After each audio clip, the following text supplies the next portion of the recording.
So another of my teachers, and this is definitely in the weird and wonderful, so you have to shut your ears here for the weird and wonderful, was a woman called Irina Tweedy, who wrote a book called The Chasm of Fire.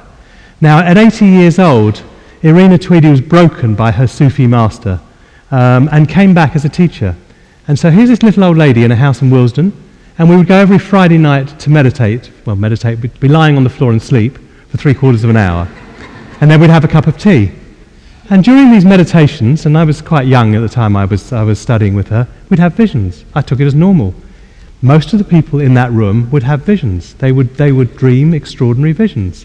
And that was normal there. Something happened in that environment which created that. I know that I experienced that. And our experience is something that can't be taken away from us. Our conjecture and our philosophy can always be challenged.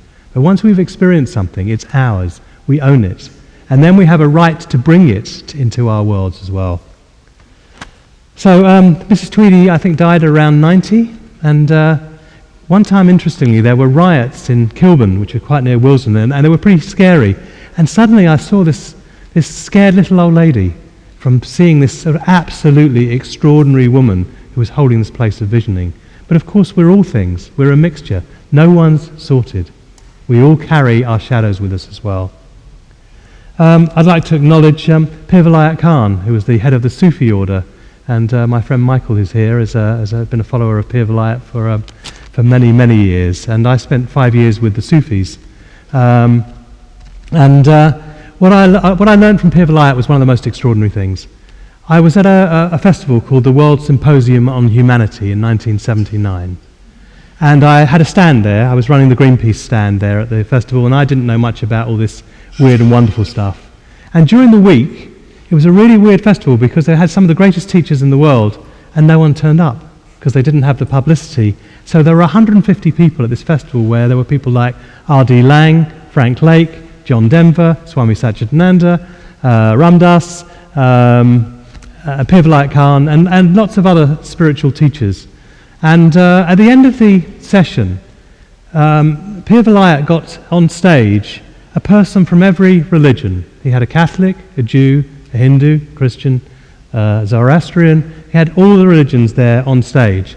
And he did the Hallelujah chorus to Pachelbel's Canon, which many of you will have done with me at Skiros or various places. And what I saw was that when he got up on stage with all these people, is that he brought through this beautiful sound, and they held hands. The rabbi and the priest and the imam, they all held hands and they sung the Hallelujah. And suddenly something came through me and I wept.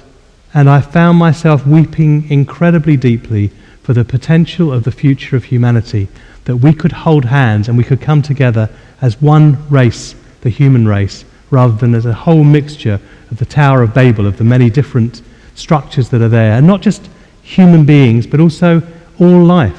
There is a sacredness in all life. And if we see that we belong to all life and all life belongs to us, we'll no longer despoil life. So Pir Vilayat taught me an extraordinary lesson in that moment, and I ended up going to the Sufi meditation camps for many years after that.